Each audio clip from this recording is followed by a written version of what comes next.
नमस्कार, स्वागत है आप सभी का कार्यक्रम बैक टू नेचर में। दर्शकों, आज का ये एपिसोड मैं एक सिंपल सवाल से शुरू करना चाहती हूँ। क्या हम जो खाना खा रहे हैं वो हमें हेल्दी कर रहा है या धीरे धीरे बीमार कर रहा है? WHO की एक रिपोर्ट के अनुसार 60% बीमारियों का रीज़न गलत खाना है। और इंडिया में तो ये हालत और भी सीरियस हो चुकी है। डायबिटीज़, ओबेसिटी, थायराइड ये हर घर की कहानी बन चुकी है। तो आज इस कार्यक्रम में हम यही बात करने वाले हैं कि हमारा आहार कैसा होना चाहिए। और इस कार्यक्रम में हमारे साथ इस विषय पर जानकारी देने के लिए मौजूद है नेचुरल लाइफस्टाइल ऑर्गेनाइजेशन के फाउंडर, सुप्रसिद्ध नेचुरोपैथ आचार्य डॉक्टर मोहन गुप्ता जी, जिन्होंने स्वयं अपनी थायराइड, अस्थमा, ओबेसिटी जैसी बीमारियों को बिना दवा के ठीक किया है। यहाँ तक कि उन्होंने अपने आँखों के चश्मे को भी हटाया है और अब वो दूसरों को भी बिना दवाइयों के मार्ग पर चलने की प्रेरणा दे रही है। तो चलिए बिना देर के कार्यक्रम की शुरुआत करते हैं और सर से जानते हैं कि कैसे हम अपने आहार को नेचुरली बेटर कर सकते हैं और अपनी हेल्थ को बेटर कर सकते हैं। सर, बहुत बहुत स्वागत है आपका हमारे कार्यक्रम में। धन्यवाद। सर, जैसे कि आप कहते हैं कि फूड इज़ मेडिसिन, तो सबसे पहले यही जानना चाहती हूँ सर कि आप ज़्यादातर रॉ और सीजनल फूड रेकमेंड करते हैं, लेकिन हमारे भारत में पका हुआ खाना हमारी संस्कृति का हिस्सा माना जाता है। तो हम इस रॉ फूड को और कुक्ड फूड को कैसे बैलेंस कर सकते हैं? देखिए नम्रता जी, आपके माध्यम से मैं हमारे सभी दर्शकों को ये बात क्लियर करना चाहता हूँ कि ये कन्फ्यूजन है। सबसे पहले तो हम ओनली रॉ डाइट को रिकमेंड ही नहीं करते, और ये आश्चर्यचकित भी है।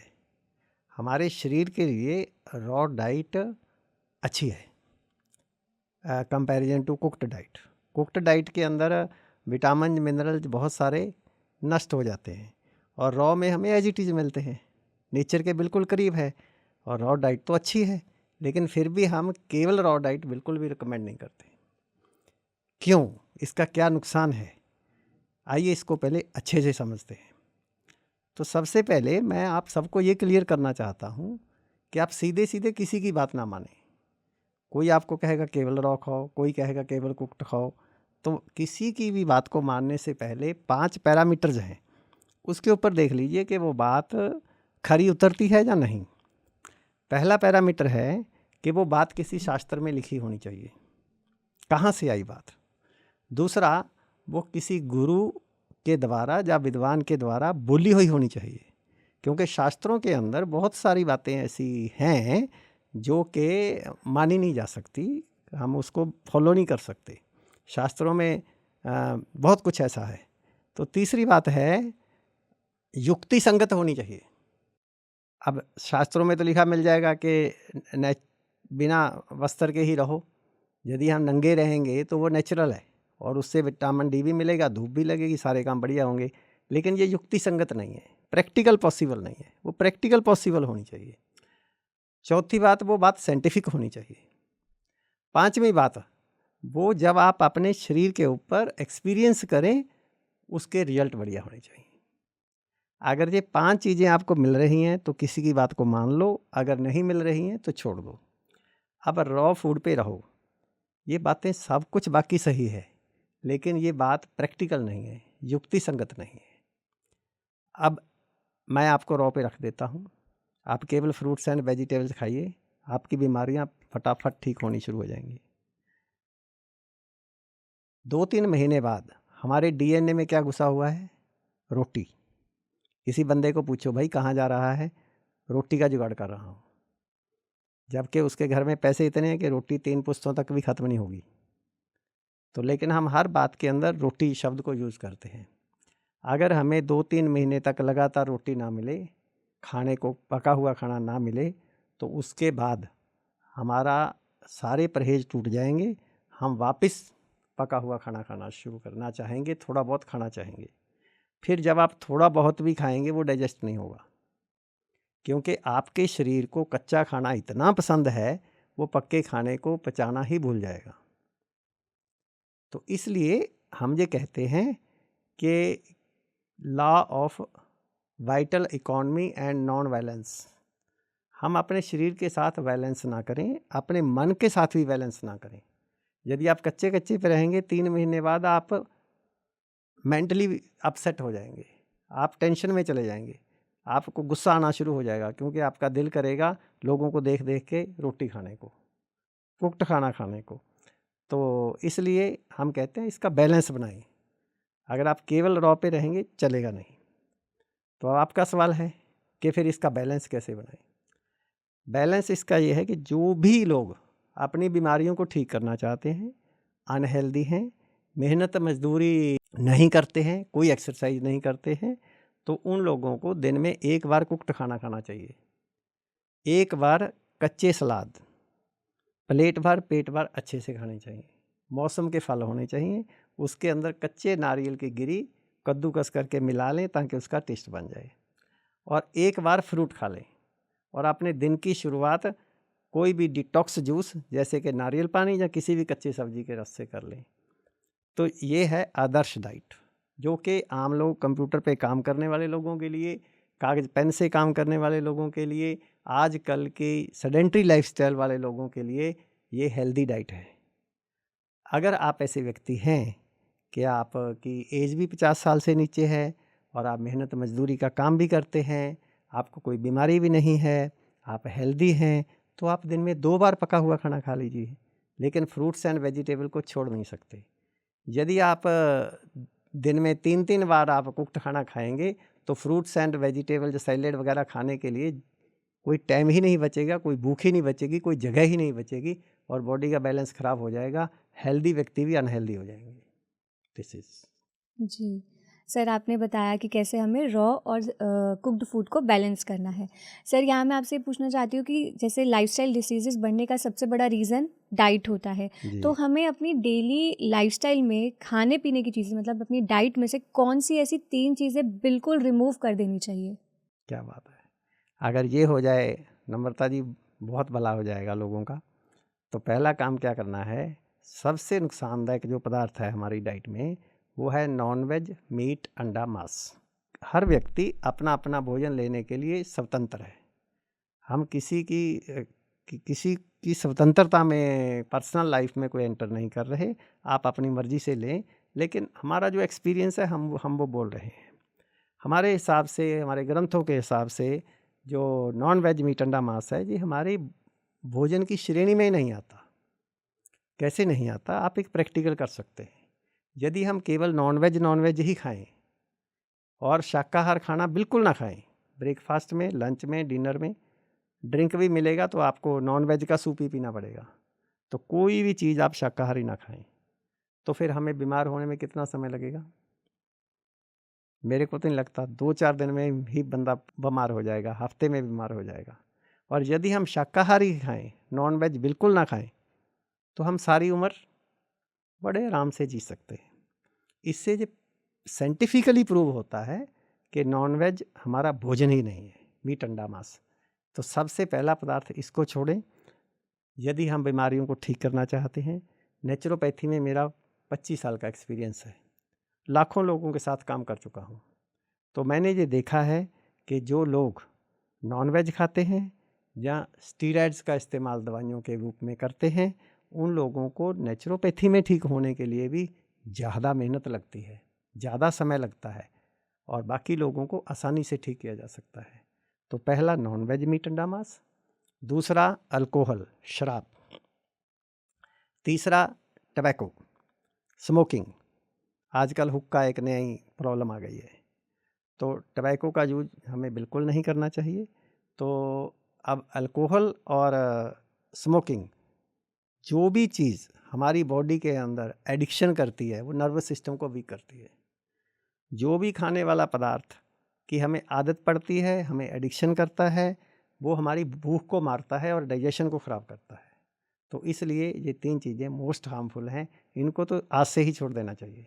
जी सर, आपने ये तो बताया कि 3 चीज़ें हमें डेली डाइट से निकालनी है, लेकिन आजकल के बहुत सारे लोग पैकेज्ड और प्रोसेस्ड फूड की ओर बढ़ रहे हैं, और मार्केट में आजकल बहुत सारी चीज़ें हेल्दी लेबल्स के साथ मिलती है, जैसे मल्टीग्रेन बिस्किट्स हो गए, ब्राउन ब्रेड हो गई, प्रोटीन बार्स हो गए। तो सर, क्या इनमें सच में हेल्थ होती है, और अगर नहीं तो इन हेल्दी ट्रैप से कैसे बचें हम? ये देखिए, आपने 3 चीज़ों का तो नाम ले दिया।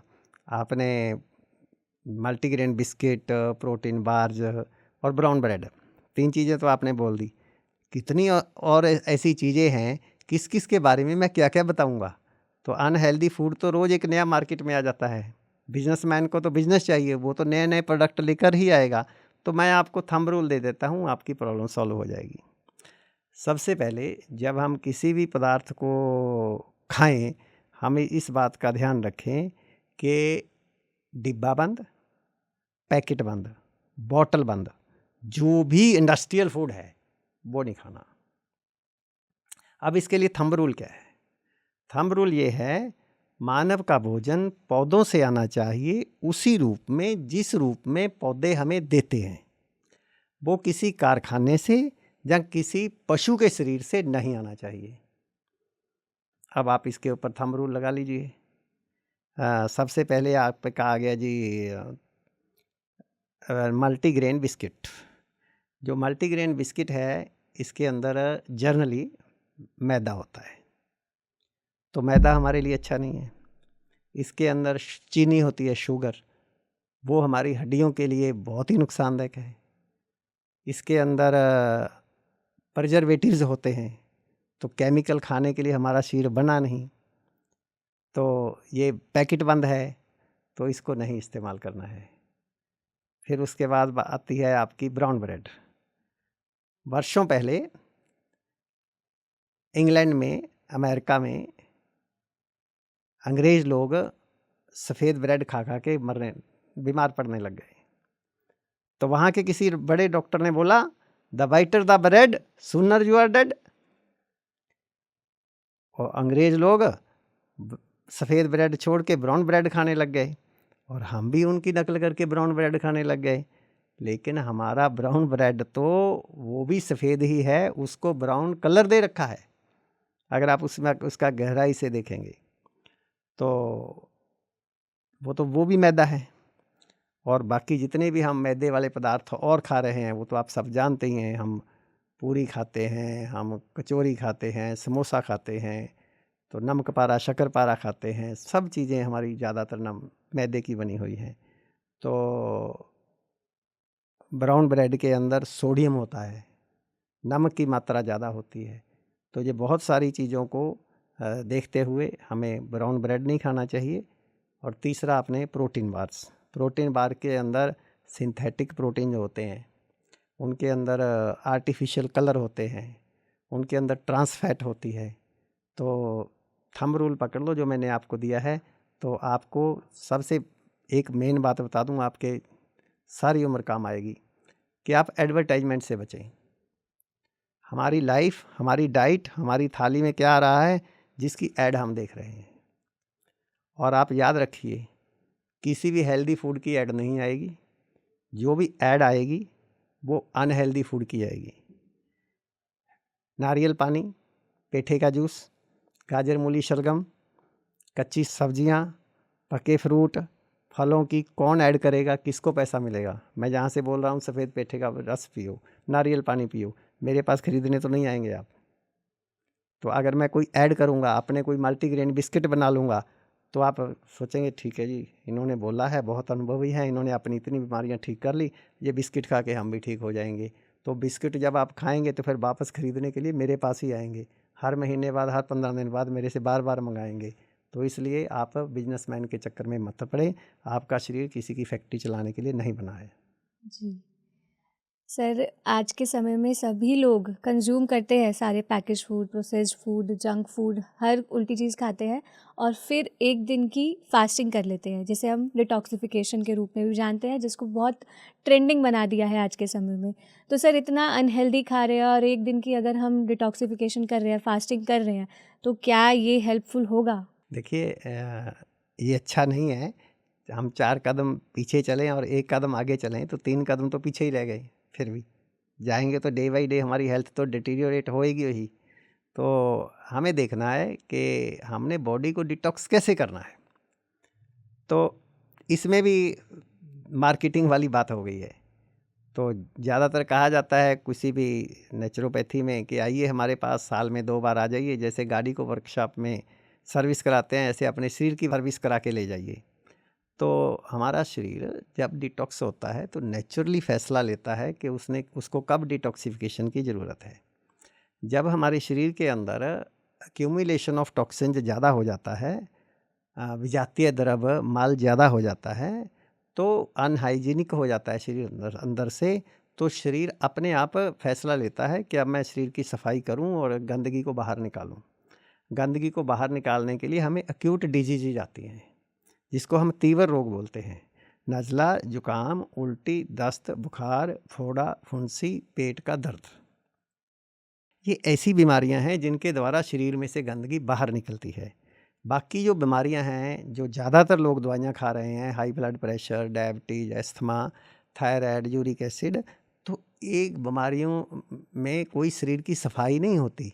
ये शरीर के लिए कोई डिटॉक्सिफिकेशन का काम नहीं होता, लेकिन नज़ला, जुकाम, उल्टी, दस्त, बुखार के माध्यम से शरीर अपने आप को नेचुरली डिटॉक्स करता है।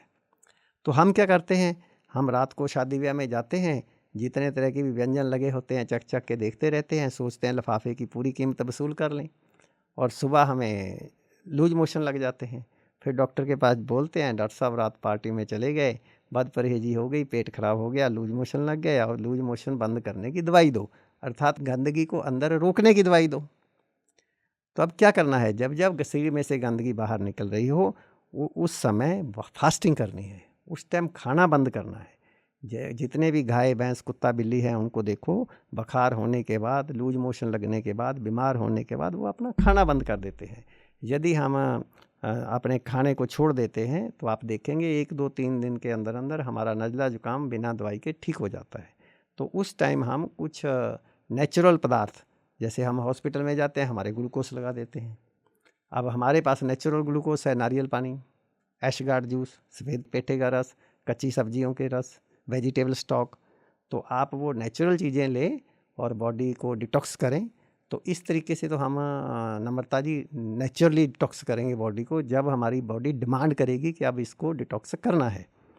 अब दूसरा आपका क्वेश्चन है कि फिर एक दिन हम केवल फलों पे रह जाएं, या हम डिटॉक्स कर लें, फास्टिंग कर लें। Something is better than nothing.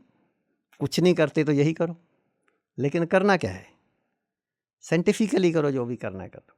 हमारी बॉडी को रोज ही डिटॉक्सिफिकेशन की ज़रूरत है।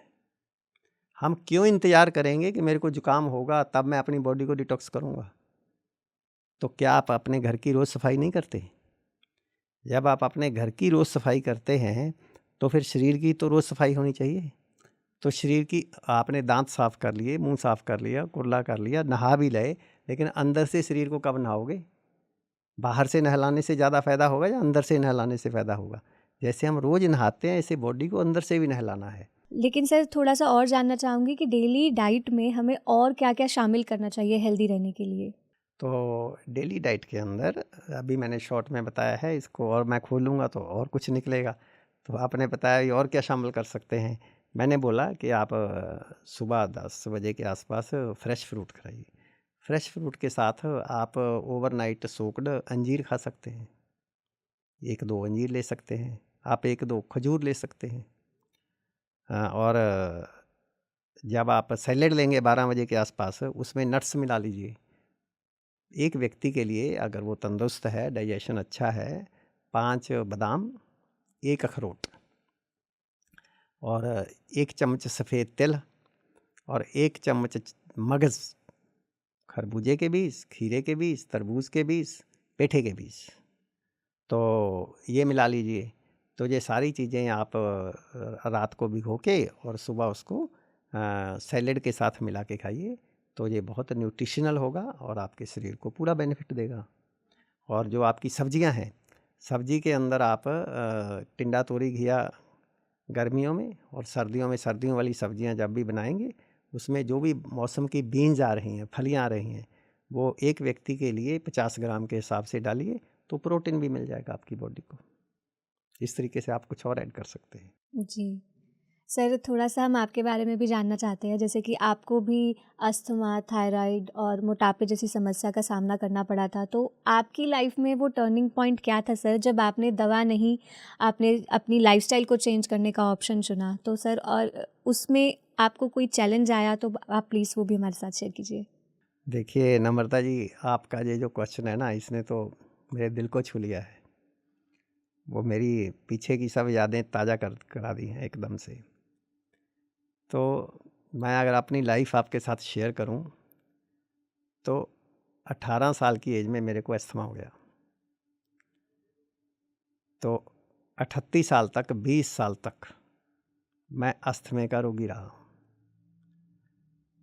अस्थमा ऐसे सीधा नहीं होता। जितने भी अस्थमे वाले हैं मेरी बात को बहुत अच्छे से रिलेट करेंगे। पहले जुकाम, गला खराब, खांसी, साइनस, ये सारी चीज़ें फ्रीक्वेंटली होती रहती हैं, मेरे को होती रहती थी। तो एंटीबायोटिक बंदा लेता रहता है, फिर जाके अस्थमे में कन्वर्ट होता है। तो एक रात की बात अगर मैं करूं, मैं रात को लगभग 2 बजे का टाइम था और सो रहा था। सो कहाँ रहा था, जाग रहा था बिस्तर पे बैठे बैठे। मेरे को श्वास ही नहीं आ रही थी। अगर मैं लेटता हूँ तो श्वास नहीं आती और बैठ जाता हूँ तो श्वास आती है। सर्दियों की रातें मेरे को बैठ बैठ के बितानी पड़ती थी। मैं इनहेलर भी लेता था, स्टीरॉइड्स भी लेता था, एलोपैथिक दवाइयाँ भी लेता था। रात को 2 बजे मैं सोच रहा हूँ कि मैं एलोपैथिक दवाइयाँ लेके भी थक गया, होम्योपैथिक दवाइयाँ, आयुर्वेदिक दवाइयाँ, सब कुछ लेके थक गया। अब डॉक्टर के पास जाता हूँ, वो कहते हैं आपकी मदर को अस्थमा है, ये हेरेडिटरी है, इसका कोई इलाज नहीं है। और आम लोग बोलते हैं दमा तो दमों के साथ जाता है, तो इसका तो कोई इलाज नहीं है। और डॉक्टर भी बोलते हैं कि ये दवाइयाँ जीवन भर खानी पड़ेंगी। और ईएनटी वालों के पास जाता हूँ, वो कहते हैं साइनस का ऑपरेशन करा लो, वो आप गले का ऑपरेशन करा लो। मैं बोलता हूँ अस्थमा ठीक हो जाएगा, अस्थमा ठीक होने की तो फिर भी गारंटी नहीं है। तो फिर मैंने सर्जरी भी नहीं कराई। तो मेरे बच्चे भी पास में सो रहे हैं, मेरी वाइफ भी मेरे को देख देख के अब कितना जागेगी, वो उसको भी नींद आ गई है। और मैं बैठा बैठा सोच रहा हूँ कि पैसा तो ठीक है कमा लिया है, लेकिन शरीर तो गवा लिया है। अब सारी उम्र ऐसे ही निकलेगी तो आगे बनेगा क्या। इस तरीके से तो मैं 50 साल तक जा नहीं सकता। और मेरी वर्किंग एफिशिएंसी इतनी कम हो गई थी नम्रता जी, कि मैं हफ्ते में 2-3 दिन तो वैसे ही छुट्टी करता था और मुश्किल से 2-4 घंटे काम करता था। तो इस उम्र में अगर 38 साल की उम्र में छोटे बच्चे हैं तो कैसे चलेगा। तो रात को सोचे सोचे मैं सोचता हूँ अब कुछ करना पड़ेगा। तो सुबह मैं पार्क में जाता था, अभी चलो कुछ योगासन करके ही फ़ायदा हो जाएगा। वो भी कर रहा था, मेरे को फिर भी कोई फ़ायदा नहीं हो रहा था। वहाँ योगासन की क्लास में एक मेरे मित्र मिले, doctor AK Taneja, allopathic doctor हैं। उन्होंने कहा भी ऐसे ऐसे एक आचार्य शेषाद्री स्वामीनाथन जी हैं, उनके पास में पंजाबी बाग है हमारे, वहाँ एक पार्क में रोज़ सुबह 6 से 8 2 घंटे की क्लास होती है, 1 महीने लगती है। तो आप वो क्लास अटेंड कर लो, वहाँ पर जाके वो आपको नेचुरोपैथी के बारे में पूरा समझा देंगे, आप उसको फॉलो करो, आपकी बीमारी ठीक हो जाएगी। वो मेरे को कहे तो कई सालों से रहे थे, तो मेरे को सुन ही नहीं रहा था। मेरे को ये लगता था कि इतना कुछ कर लिया, अब पेठे का जूस पी के थोड़ा अस्थमा ठीक हो जाएगा, कच्चे सलाद खा के थोड़ा ठीक होगा, तो मैं सुनता ही नहीं था। उस दिन फिर मैंने सोचा अब इसकी बात सुनता हूँ, सब कुछ कर लिया, चलते हैं। मैं पंजाबी बाग गया। जैसे मैंने देखा स्टेज पे वो एक बोल रहे थे व्यक्ति, तो मैं वहाँ बैठा, तो वो क्या बोल रहे हैं, रोग अनिवार्य नहीं है, अंधेरे का कोई अस्तित्व ही नहीं है, प्रकाश को लाना है, रोग का कोई अस्तित्व ही नहीं है, स्वास्थ्य के स्तर को बढ़ाना है, रेज योर हेल्थ लेवल। मैंने कहा ये क्या बोल रहे हैं, रोग का कोई अस्तित्व ही नहीं। वो कहते हैं जैसे अंधेरा है, क्या करोगे, प्रकाश को ले आओ, अंधेरा अपने आप चला जाएगा। वो कहते हैं आपको रोग है तो आप तो बीमारी का इलाज कर रहे हैं। नो, आप हेल्थ को ले आओ, रोग अपने आप चला जाएगा। फिर उन्होंने बोला if your food is wrong, medicine is of no use, if your food is right, medicine is of no need. यदि आपका भोजन खराब है तो दवाई लेने का कोई फ़ायदा नहीं हो सकता। यदि आपका भोजन ठीक है तो दवाई लेने की कोई ज़रूरत नहीं पड़ सकती। मेरे तो कान खड़े हो गए, मेरे तो गूज़बम्स आ गए कि ये भूल क्या रहे हैं। उन्होंने एक बात और बोल दी, asthma is nothing than food allergy. हो क्या रहा है। मैंने कहा जरूर, ये जो माँ बोल रहे हैं ना, ये तो मेरे दिल की बात बोल रहे हैं, मेरे को ये करके देखना चाहिए। और साइड इफेक्ट तो कोई है नहीं, करके देखने में क्या बुराई है। तो मैं तो वो काम भी करके देख लिए जिसके करके देखने में भी नुकसान होता था। ये तो बिल्कुल रिस्क फ्री जॉब है, तो मैंने उसको करके देखना शुरू किया। नम्रता जी, जैसे मैंने करना शुरू किया, 20 साल की बीमारी 3 महीने के अंदर अंदर मेरे स्टीरॉयड्स, मेरी अस्थमा की दवाइयाँ, मेरे इनहेलर सब कुछ बंद हो गए और मेरी थायराइड की रिपोर्ट नॉर्मल हो गई। यूरिक एसिड की गोली मैं रोज़ खाता था, उसकी रिपोर्ट नॉर्मल हो गई और मेरा अस्थमा पूरी तरह ठीक हो गया। फिर उसके बाद 6 महीने बाद मेरा चश्मा टूट गया। मैं जब नया चश्मा बनाने के लिए डॉक्टर के पास नंबर लेने गया तो मेरे को पता चला कि चश्मे का नंबर ही नहीं है, मेरे को अब चश्मे की ज़रूरत नहीं है। तो अब मैं मतलब 38 से लेकर आज तक बिना स्पेक्स से सारे काम कर रहा हूँ, आपके साथ इंटरव्यू दे रहा हूँ, सारा कुछ पढ़ रहा हूँ आपके सामने। I am fit. आपका अगला बहुत इंटरेस्टिंग क्वेश्चन है कि फिर आपको चैलेंज क्या आया ये इतना सारा बदलाव लाने। 360 का बदलाव था मेरी लाइफ के अंदर। मैं जो हफ्ते में 3 दिन काम कर पाता था और 2-4 घंटे रोज़ काम करता था, मैं अब क्या करता हूँ, सुबह 4 बजे उठता हूँ, रात के 10 बजे तक नॉन स्टॉप काम करता हूँ और इस उम्र में भी मेरे पास थकावट का कोई नाम निशान भी नहीं है। तो ये एनर्जी लेवल, ये सब मेरे को मिलना शुरू हुआ। अब इस बदलाव के साथ आप कह रहे हो चैलेंज क्या आया, चैलेंज इतना ज़बरदस्त आया कि मैं बता नहीं सकता। जितने भी मेरे फ्रेंड्स, रिलेटिव्स, फैमिली वाले लोग थे, सब कहने लगे ये क्या कर रहे हो, ये अनसाइंटिफिक है और आप तो कमज़ोर हो गए हो। अब 75 kg मेरा वेट और आज की डेट में 52 kg। तो जिस बंदे का 20-25 किलो वजन कम हो जाएगा वो कैसा दिखेगा। तो आप तो कमज़ोर हो गए हो, किसी अच्छे डॉक्टर को दिखाओ।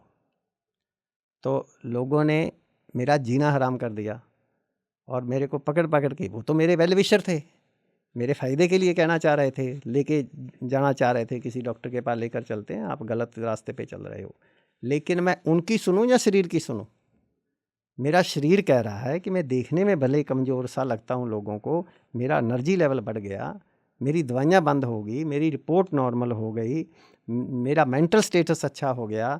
मेरे को अब ये दिखने लग गया कि जो बंदा ये सोचता था 50 साल तक नहीं जीऊँगा, उसको जीने का रास्ता दिख गया कि मैं पूरी लाइफ स्वस्थ रह सकता हूँ। तो मैंने मतलब दृढ़ निश्चय के साथ लोगों की ना सुन के अपने शरीर की सुनी और इस चैलेंज को पार किया।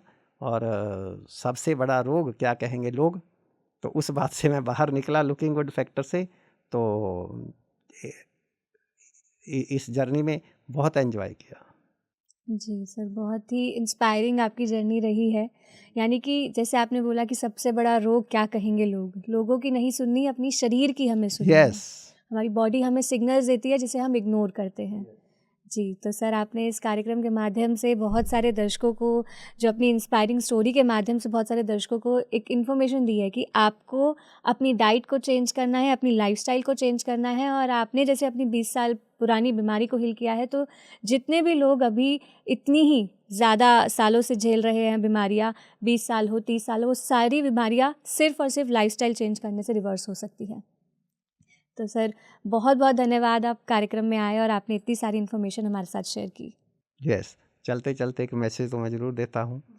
3 तरह की रसोई, एक है भगवान की रसोई, दूसरी इंसान की रसोई और तीसरी शैतान की रसोई। जो फल और सब्जियां खेतों में पकती हैं उसको सूर्य भगवान मीठी मीठी आंच पे तपाते हैं, उसको वायु भगवान लोरी दे दे के खिलाते हैं, उसको चंद्रमा औषधियाँ देता है, जल रस देता है, पृथ्वी खनिज पदार्थ देती है। जो भगवान की रसोई का खाते हैं, फ्रूट्स एंड वेजिटेबल्स, वो भगवान जैसे हो जाते हैं। भगवान सुंदरियावान है, शक्तिवान है, रोगी नहीं होते, दवाई नहीं खाते।